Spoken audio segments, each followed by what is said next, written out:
Growing up, do you remember a time when you discovered your voice? Oh, I guess I probably enjoyed singing with my mother, sitting on the top of the back stairs as a child, pre-TV days. You know, doesn't that give you an indication of my vintage? It was a bit of a family tradition, something that we do together at the end of the day, and I loved the fact that she had such a warm, very melodic voice, and just a natural sort of singer. I just enjoyed that companionship with her. It was just part of something that we had together. Tell us about the music scene up there in Brisbane when you were just starting out. Was it a thriving scene? It was. There was a lot of bands that largely played a gig called the Red Orb, which was off Wickham Street down a very steep stairwell, and it was basically Brisbane's Cavern Club, if I could refer to it as that, since it was in the 60s, and it was pretty loosely based on the kind of scene that was going on in the UK. Most Brisbane bands at that stage are pretty well influenced by the UK music scene. We were all avid NME readers and so forth, and early Rolling Stone and stuff like that. But it was very vigorous. A lot of bands like Matt Taylor and oh gosh, the name's just gone forever. Of course, Thorpe was starting out, and there's a kind of a dance scene, a dance hall scene that was sort of predating the pub gigs that followed after that. So a lot of smart church groups used to hire out their halls, and there'd be 7 or 8 gigs happening in the sort of inner city area, and they were really well attended. There'd be 700 or 800 people would turn up to these things. Wow. So how did you come to join Railroad Jean? Because you weren't the absolute original singer, were you? No, the original singer was a guy called Jeff Fitzgibbon. I'd just come back from the UK where I'd been working in television. I'm a writer-based producer, creative director, and I joined an ad agency, George Patterson's, and at that stage the creative director, who I was later to replace years later, was Tony Sattler, who you may know of RS Productions, and they did, Kingswood Country and No Good Vic and Show and stuff like that much later. He married Melanie Brown much later. But anyway, Tony had employed a guy called Jeff Fitzgibbon, and he was singing with what was then a high school band, and they were about to do their first sort of, well, it wasn't even a paid gig, but the first sort of public gig, if you like, and it was at the Red Orb. And I was employed also at that stage just as a writer. And I got on quite well with Jeff, and he invited me down to basically help swell the numbers since they had this opportunity to showcase the band on a Sunday night. No pay, of course, but Red let them take the stage for a couple of hours, and they gradually sort of began doing the Sunday night gigs, and then started to gain a bit of an audience, and I got sucked into doing some harmonies and a little bit of percussion, and I was terrified. I was basically hiding behind the PA stand, because it wasn't something I'd ever thought I'd do, but I had quite a good feeling for rhythm, and the percussion thing was working well, and then there was a few harmonies and so on and so on, and finally Jeff got the feeling that he really should be acknowledged as pretty well leader of the band, and it was to be his backing band, and he put this to the guys, and I have to say it wasn't terribly well received, because the band had been run on a very democratic sort of basis, and everyone was regarded as an equal.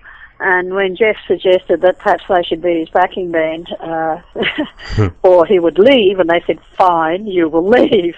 And then they spent about 5 months searching around to see if anyone wanted to replace him, since I was starting to get a bit of a reputation. And at that stage, all the other guys around town were pretty well, I guess, too cool for school. They didn't want to know about this, spotty little high school band. But I really thought it was quite good. And so the long and short of it was, none of the established singers wanted to know them. So they finally, out of desperation, came to me and said, "Oh, Lloydie, we're really up against it here. We're basically stuffed, and we're going to have to break up anyway. So look, it's up to you to give it a shot, because there's nothing else to do." Deeply flattered. Deeply flattered. I spoke to the boyfriend of my hairdresser at the time, who was a guy called Warren Wildsmith, who was singing in front of a band called Capital Show Band, and then Rufus, so a couple of pretty big bands around Brisbane at that stage. And I said to Wazza, look, some amazing things happened. The gym's probably going to split up, but as a last-ditch effort, they've asked me to sing lead. And there was this sort of stunned silence. And then Wazza said, what? You? But you're a girl. Girls don't sing lead in rock bands. I don't know why not? Yeah. So, well, you just haven't got the bits. And with that, he did kind of a Presley-like pelvic thrust. And I thought, well, I see what he's getting at here, but I don't necessarily think that I need to be equipped in that way and lead in the band. Anyway, being one to love a challenge, I thought, you just watch me, pal. That was all you needed to spur you on. There you go, yeah. You had a reputation of having a commanding stage presence. Were you a confident stage performer from the start? Oh, not from the start, not at all, John. I was absolutely terrified, and to this day, I still go through a good hour and a half of, gut-tearing nervousness and wondering what the hell I'm doing, or why am I doing this, or why am I putting myself through this, and it's all because you have this constant paranoia of missing a cue or forgetting a lyric line, or I think you put a lot of pressure on yourself as a performer, and if you don't meet that, you're terrified of not meeting that expectation because you have an acute awareness of what you owe to an audience. If they're good enough to come and see you, and better still if they're spending money to see you, you really got to give them 110%. So I guess I've always been conscious of that. Yeah. And I always sort of made myself a bit of a promise that if I ever stopped enjoying it, that would mean that they would not be enjoying it either, and that would make sense to me. So therefore, I would stop doing it. But at this point in time, touch wood, I'm still loving it, and they're still loving it. So it's all good. And the band amassed a massive following up there in Brisbane, but it was a mystery to all of us down here that it didn't extend to the other states to that degree. Well, not to the same degree. I guess we got a particular sort of parochial following because we were the first Queensland band to record in the first multi-track studio, and we had the first #1 album, and the first #1 single. And there was a whole bunch of parochial pride, and we were fortunate to have really good support from the local media. Because, again, unlike other bands, we weren't sort of doing this Star Trek thing and sort of being difficult or not turning up for interviews. We knew exactly what these guys could do for us, and we were respectful of that. And as much as we were at that time regarded pretty much an underground band and very radical compared to everybody else that was around, we were doing stuff that no one else was doing. We, behind the scenes, were in fact the most professional in our attitude. And I guess that's the reason we kind of endured, because we were prepared to put in the work, and we never kind of compared ourselves with other local bands. We tried to compare and compete with, national, international bands. So we're always working hard to get better and better all the time. Looking back, though, do you think you made national notoriety as a bigger priority as you could have? Well, we spent, I was at the gym, we were touring 3 years before we recorded. I mean, we decided that we would teach our audiences our songs before we released them, which I think was a good strategy. It certainly worked in Queensland. We toured really around sort of Adelaide, Melbourne, Sydney, so forth.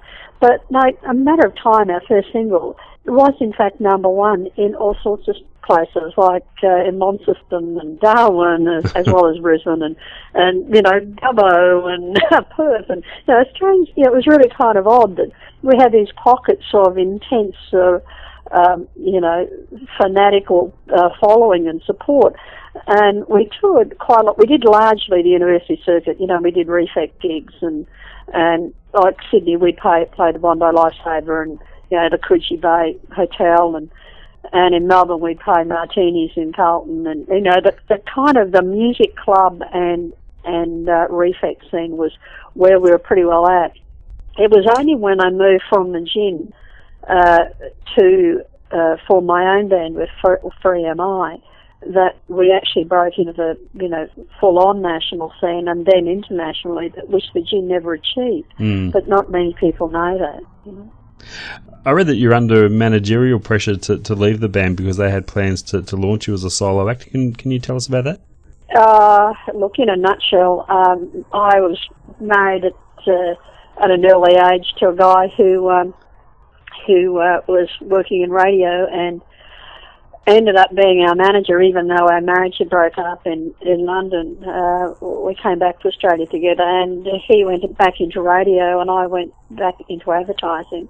And then, as I say, I ended up with the band. And he was keen to manage the act, which he did, and he did a fine job for us to a certain level.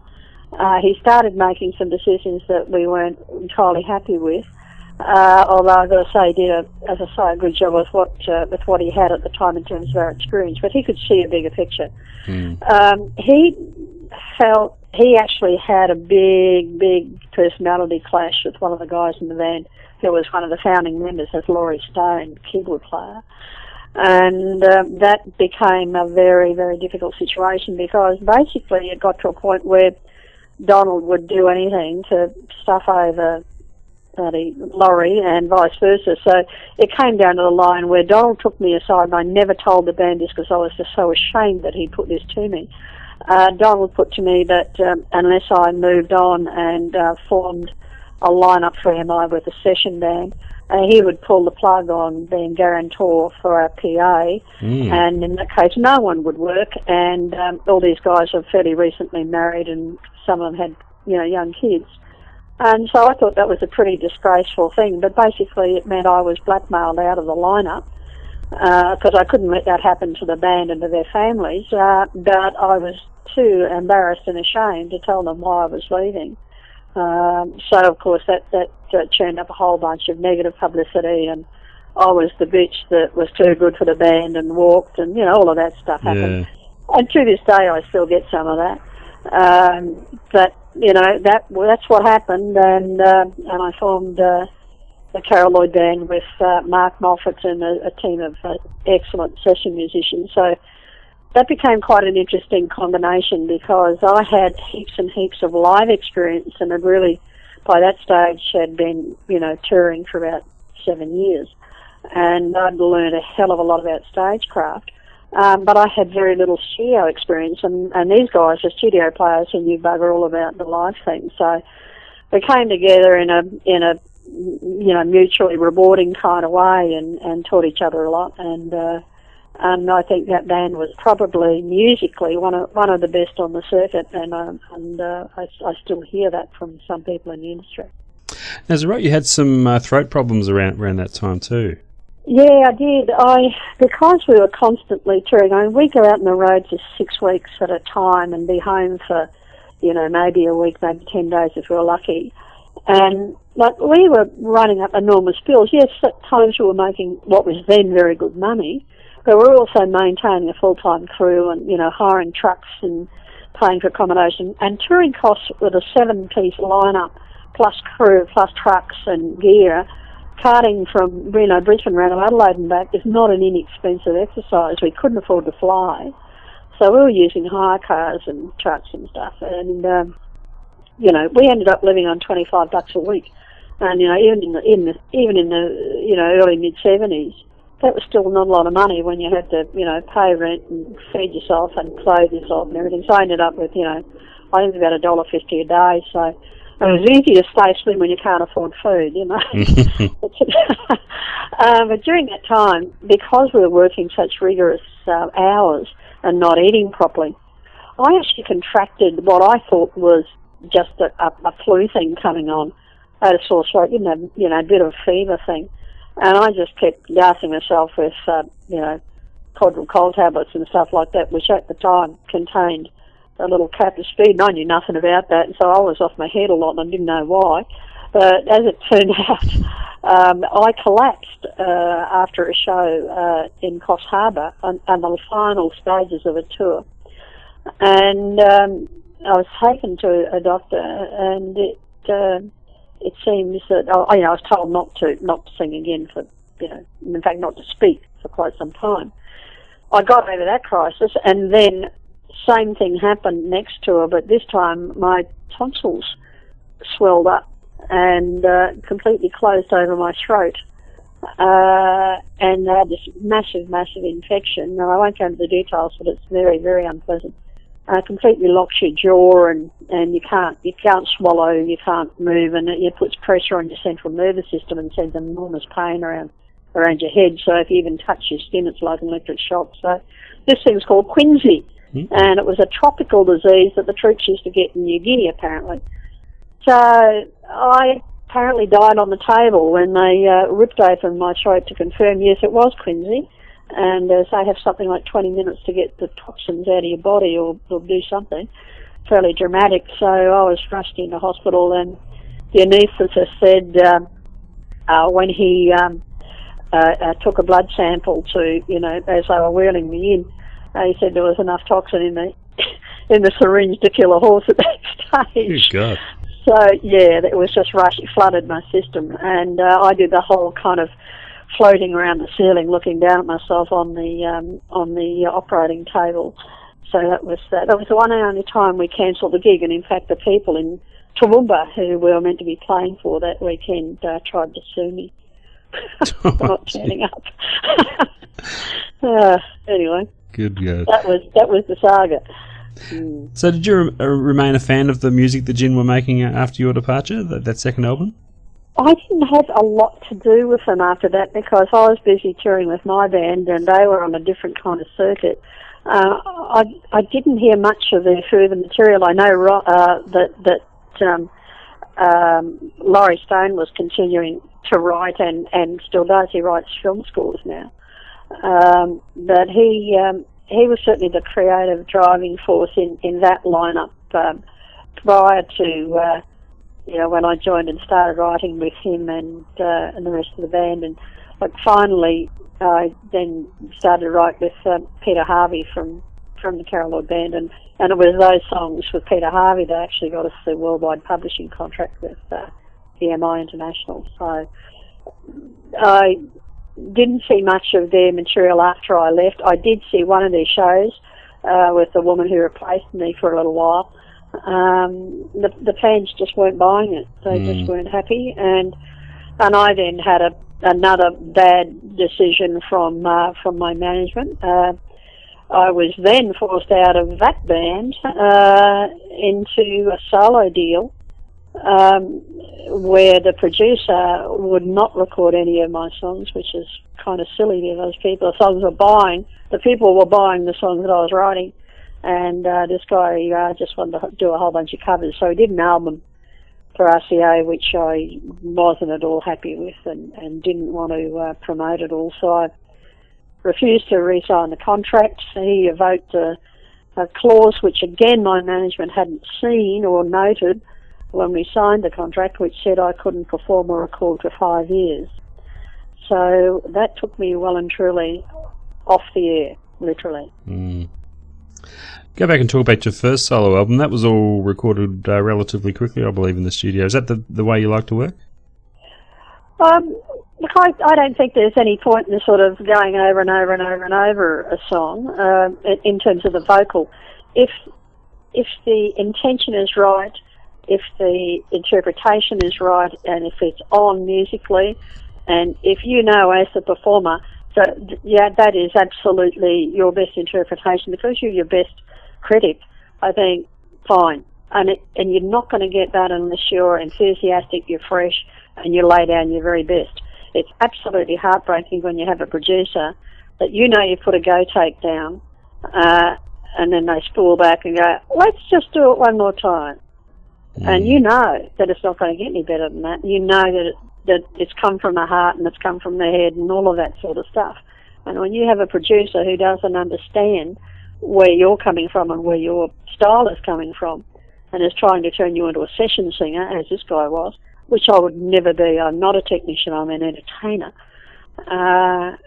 You do have a bit of conflict there. So short answer is, look, no, I think I like to record quickly and as near to live conditions as possible because I think that's what there's a certain excitement and a certain energy that somehow translate to tape.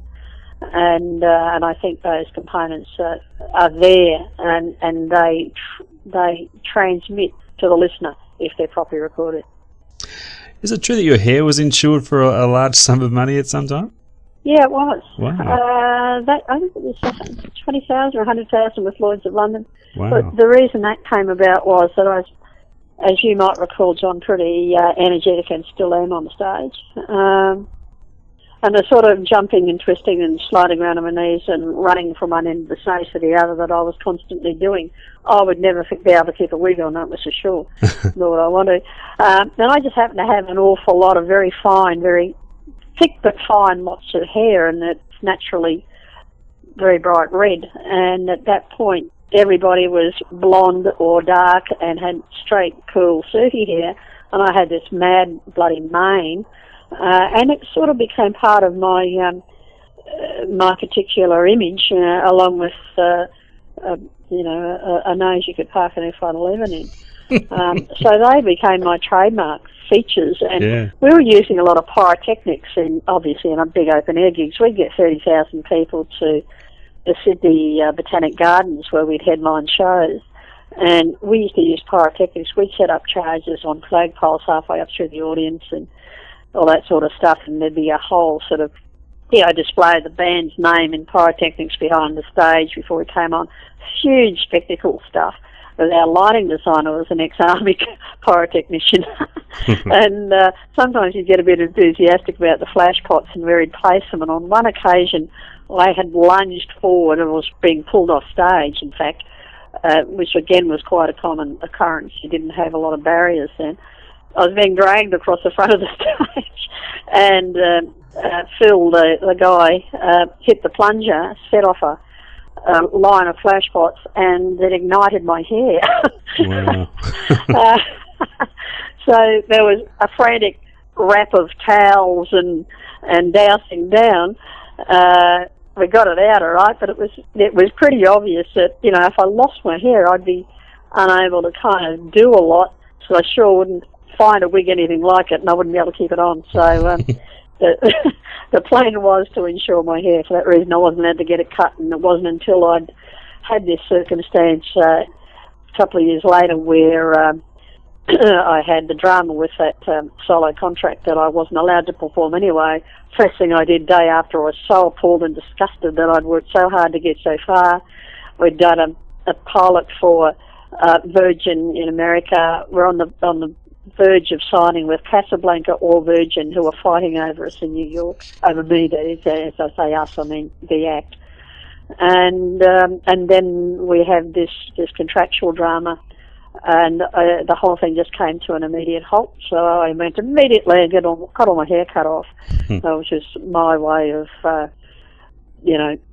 saying, I've had enough of this industry, I'm walking away, and it'll take a hell of a lot to get me back into it. Yeah. So. I was watching the other day an old interview of you on Night Move, sitting alongside Colin Peterson, talking about plans of overseas deals and the like. And as you say, the next part of the story, it all sort of backflipped. Did it leave you totally and completely disillusioned with the music business? It did, and I have to say it was Colin who occasioned that.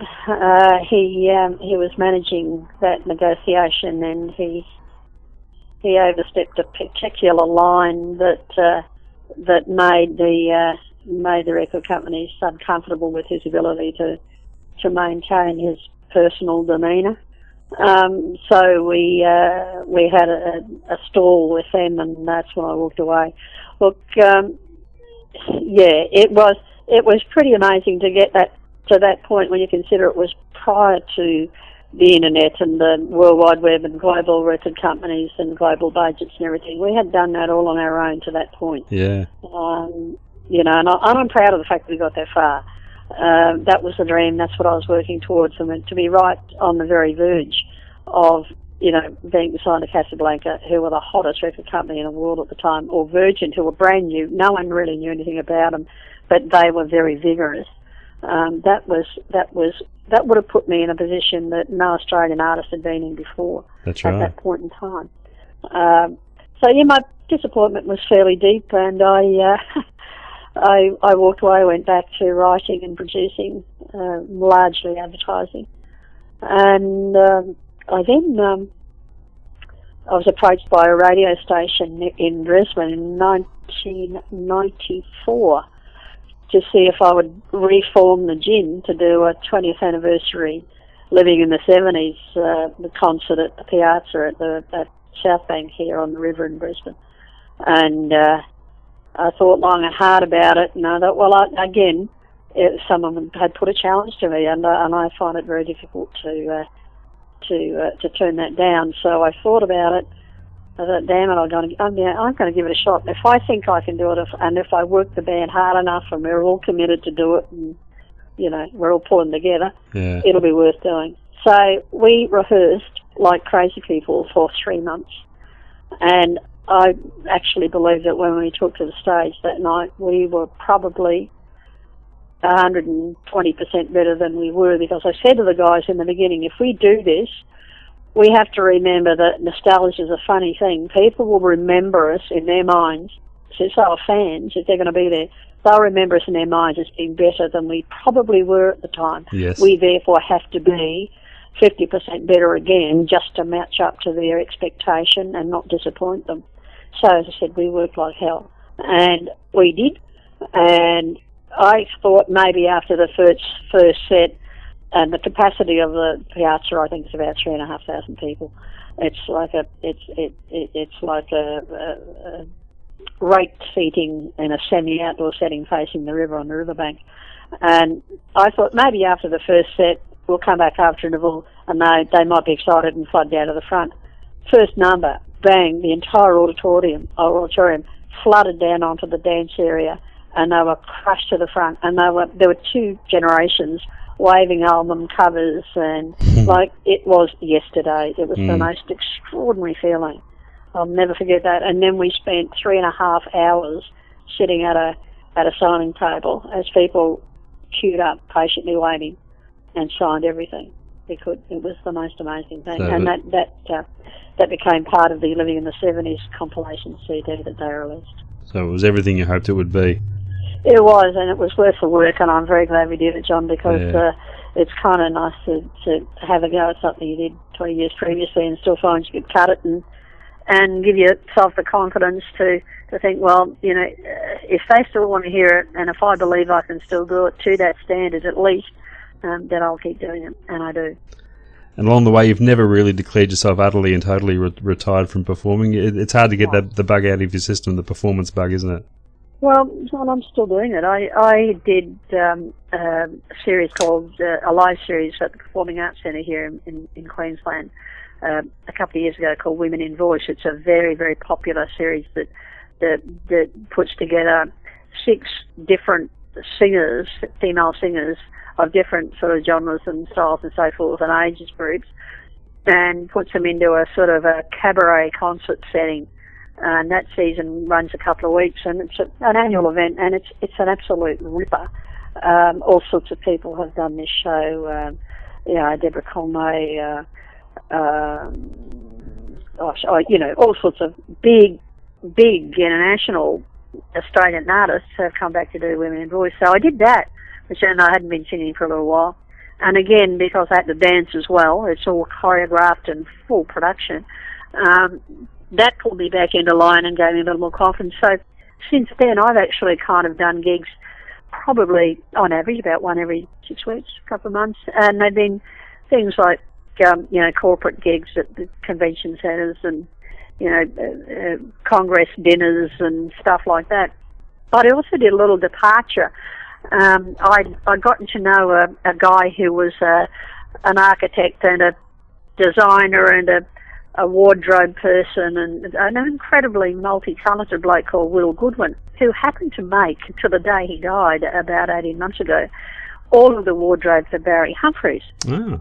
So he used to make all the wardrobe for Jupiter's casino here on Gold Coast. So there's huge productions there, but he also used to make all the Barry stuff. Every time he was in Australia, Will would redo his whole wardrobe and off he'd go again on tour.